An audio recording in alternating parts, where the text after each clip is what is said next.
नमस्कार दोस्तों, हमारी आज की कहानी है अजीब अजीब से कमेंट्स। शिवानी की जैसे ही सुबह आंख खुली तो फ़ोन पर आ रहे रिमाइंडर मैसेज को ओपन करके देखा तो आज उसकी मम्मी का बर्थडे था। फिर उसने सोचा कि चलो फेसबुक पर मम्मी के बर्थडे के लिए कुछ लिखा जाए।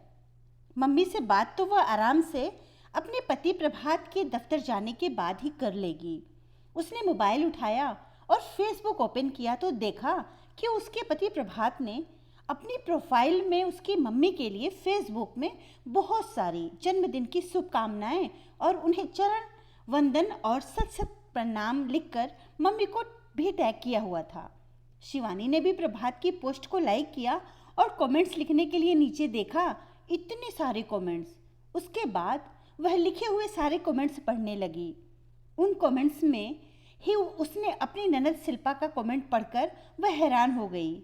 उसकी ननद ने कमेंट में लिखा था कि सासू तीरथ ससुरा तीरथ, तीरथ साला साली है, दुनिया के सब तीरथ झूठे, चारों धाम घर वाली है। चाची सास के अलावा और भी बहुत से लोगों ने ननद के उस कमेंट को लाइक करा हुआ था। उनके साथ मजाक वाली स्माइली भी बने हुए थे। यह सब देखकर शिवानी को बहुत दुख हुआ और उसका मन चाहा कि वह उन सब के प्रति गुस्सा उस कमेंट में ही प्रदर्शित कर दे, लेकिन उसने अपने आप को रोक लिया और पुरानी यादों में खो गई। प्रभात ने सही तो लिखा है, मेरी माँ जिन्होंने मुझे जन्म तो नहीं दिया लेकिन मुझे दूसरा जन्म उनसे ही मिला है। शिवानी के परिवार में प्रभात, शिवानी और उसकी 2 बेटियां थीं। प्रभात सरकारी विभाग में हेड क्लर्क था। प्रभात के 2 भाई और 1 बहन थी जिनका विवाह हो चुका था। उस 2 मंजिले घर में प्रभात का एक भाई तो अपने परिवार के साथ ऊपर रहता था, बहन की शादी हो चुकी थी। माता पिता और दूसरे भाई का परिवार जिसमें कि उसके 1 बेटे और 1 बेटी थी, वे सब नीचे ही रहते थे। शिवानी की दूसरी पुत्री होने के उपरांत प्रभात के दोनों भाई अपने माता पिता को यह समझाने में सफल हो चुके थे कि प्रभात का कोई पुत्र भी नहीं है और अगर शिवानी और प्रभात यहाँ ही रहें तो वह घर में हिस्सा जरूर मांगेंगे, और जब उनके पुत्र ही नहीं हैं तो घर में हम उनको हिस्सा क्यों दें। प्रभात सब कुछ समझता था लेकिन वह किसी से भी कुछ नहीं कहता था। सबसे छोटा होने के नाते वह सबका बहुत सम्मान करता था। कुछ समय पहले जब प्रभात की तबीयत ज़्यादा खराब हो गई तो उसे अस्पताल में दाखिल करवाना पड़ा। वहीं से पता चला कि प्रभात की एक किडनी पूरी तरह से खराब हो चुकी है। यह जानने के बाद तो कोई भी नहीं चाहता था कि प्रभात और शिवानी को उसकी बेटियों के साथ उसी घर में रहने दिया जाए। उन्होंने प्रभात के पिताजी को समझाकर घर प्रभात के दोनों बड़े भाइयों के नाम करवा दिया था। प्रभात को सरकारी मकान मिल गया और किस्तों पर उसने एक फ्लैट भी खरीद लिया था, जिसका भुगतान वह उस फ्लैट के किराए की आय से ही करता रहता था। अचानक प्रभात की तबीयत और ज़्यादा बिगड़ गई। अस्पताल में जब भर्ती कराया तो पता चला कि उसकी दूसरी किडनी भी खराब हो चुकी है और डायलिसिस की नौबत आ गई है। डॉक्टरों का कहना था कि कोई घर का सदस्य ही उसे किडनी दान कर सकता है। रोती हुई शिवानी ने जब अपने ससुराल वालों से मदद चाही तो वहाँ पर सबने एकजुट होकर एक ही जवाब दिया, अगर प्रभात को कुछ हो भी जाता है तो तुमको ही सरकारी नौकरी मिल जाएगी। फ्लैट भी तुमने खरीद लिया है, कौन सा कोई तुम्हारे प्रभात के इलाज में पैसे खर्च हो रहे हैं।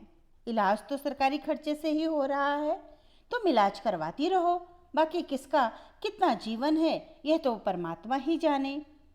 यह सब सुनकर शिवानी दुखी मन से ससुराल से वापस आ गई थी। शिवानी ने अपनी किडनी प्रभात के लिए देनी चाहिए कि वह तो डॉक्टर के द्वारा अस्वीकार कर दी गई क्योंकि उसका ब्लड ग्रुप अलग था। जब शिवानी की मम्मी ने शिवानी को रोते हुए देखा तो उन्होंने उसे और बच्चियों को सांत्वना दी और अपनी किडनी दान करने के लिए अस्पताल में डॉक्टरों के पास गई। उनकी किडनी प्रभात की किडनी से मैच कर गई। उन्होंने प्रभात को अपनी एक किडनी दान दे दी थी जो कि प्रभात को ट्रांसप्लांट कर दी गई। उनकी किडनी लगने के बाद प्रभात भी अब काफ़ी स्वस्थ था और शिवानी की मम्मी भी ठीक थीं। अपने ठीक होने के बाद से प्रभात अपनी सासू माँ की अपनी जन्मदात्री माता के समान सम्मान करता था। आज उसने जो अपनी सासू माँ के प्रति जन्मदिन पर शुभकामनाएं लिखी, वह उसकी मन से निकली हुई भावनाएं थीं। लेकिन लोग कुछ भी सोचते हैं। शिवानी दूसरे कमरे में बैठे हुए प्रभात के पास गई और उसे फेसबुक दिखाते हुए बोली, क्यों भला तुम यह सब कुछ फेसबुक में भी लिखते हो? इसे पढ़कर लोग कुछ भी समझते हैं और कहते हैं, देखो कैसे अजीब अजीब से कमेंट्स तुम्हारी पोस्ट के नीचे आए हैं। प्रभात ने मुस्कुराते हुए जवाब दिया, यह हम माँ बेटे का मामला है, तुम इस बारे में ज़्यादा मत सोचो। लोगों ने तब मेरी परवाह नहीं करी थी जब मैं जिंदगी और मौत के द्वार पर खड़ा था, तो आज मैं लोगों की परवाह क्यों करूं? तुम भी मम्मी को हैप्पी बर्थडे कह दो और हम शाम को उनसे आशीर्वाद लेने भी जाएंगे। मेरे दफ्तर से आने पर तैयार मिलना। प्रभात की बातें सुनकर शिवानी हल्के से मुस्कुराई और फिर कुछ सोचती हुई वह भी रसोई में चाय बनाने चली गई। धन्यवाद दोस्तों। कहानी अच्छी लगी तो लाइक और सब्सक्राइब जरूर करिएगा और कहानी दोस्तों को भी जरूर शेयर करिए।